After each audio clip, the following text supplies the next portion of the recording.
asịrọkwọrọ gị eje n'ebe a ga-eburu gị amụma, asịrọkwọrọ gị eje n'ebe a ga-afụrụ gị ọfụ, mana ọ ga-abụ ihe jọkarịchara ude na njọ ma siwukwa nkakwu n'isi na mbịa n'ụlọ ụka gị ka mkperu Chineke ịtọnụzie si na ọ bụ nne m na-ata m amoosu maọbụ na ọ bụ nna m bụ ala adịrọ mma.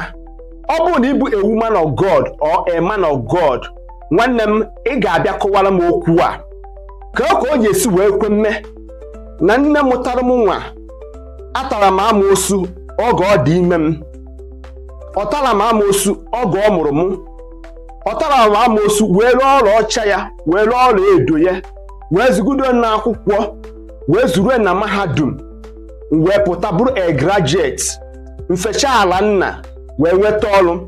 Ihe nji wee kwu nne na nna m ụgwọ bụ na ha na-ata m amoosu as a result of ekpemekpe dị iche iche na mbịa n'ụlọ ụka gị ka mkpere onye nwe anyị ịtọnụzie si na ọ bụ nne na nna m na-ata m amoosu.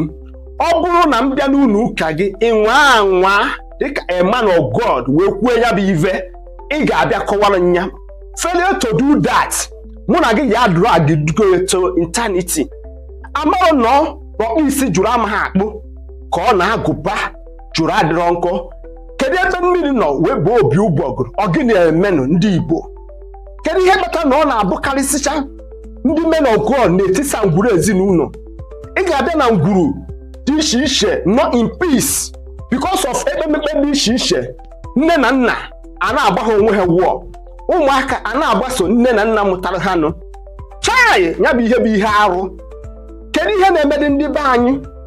Kedu ihe esi wee bata na ngwuru ezinụlọ tisa ngwuru just like that because of gịnị? Na ịbịa family liberation maọbụ ka ịbịa ka eme gịnị ka ekechiere gị ego na ngwugwu. Nwanne m achọrọ ka m gwa gị ndị be anyị si n'isi na ihu dị mma adịrọ mma ịtụ mvọ, mana atụ ịnụ nkịrịnka nkata onye tara arụ amarugo. Ọ bụrụ na iso na ndị dị otu a sepụ aka enwe n'ofe tupu ọ bụrụ aka mmadụ, ana m agwa gị ya o, mbọsị ọbụla m ga-anwa anwa bịa n'ụlọ ụka gị iwe sị na ị chọrọ iburu m amụma, ọ bụrụ amụma itisa ngwuru ezinụlọ m, nwanne m ị ga-abịa bịa kọwaa anya bụ ihe. Ị ga-azagodo ụgba n'aka m nwa kwete na ọ na-eme. Ji nwayọọ kwanyere onwe gị ugwu ka ugwu gị nwee ike ịdịrị gị. Ọ bụrụ na o nwere ihe na-agabiga na ngwuru ezinụlọ, nwanne m kpee ekpere ma mee gịnị mebie ya bụ ihe. Ọ pụtara na ị ga-abịa gwawa onye n'iru, gwawa ya fake prophecies, nyere ya lot of fake prophecies, ihe mana onye within himself na enweghị ike ime na ndụ.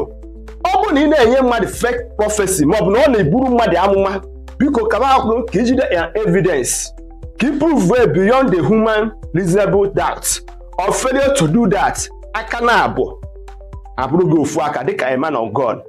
Ọ gwụsịkwa ka ọ ha n'onu maka ndị be anyị sị ezie m ozizi ọgaranya aga m ezu ya, mana asị mgbe ajụ bute ya ajụ m, mana atụ ịnụ nkịrịnka nkata onye tara arụ amarugo. Aka mbụ nwanne gị bụ Maazi-UC, ọ nụrụ na akakwara ibe ya. Ndewo.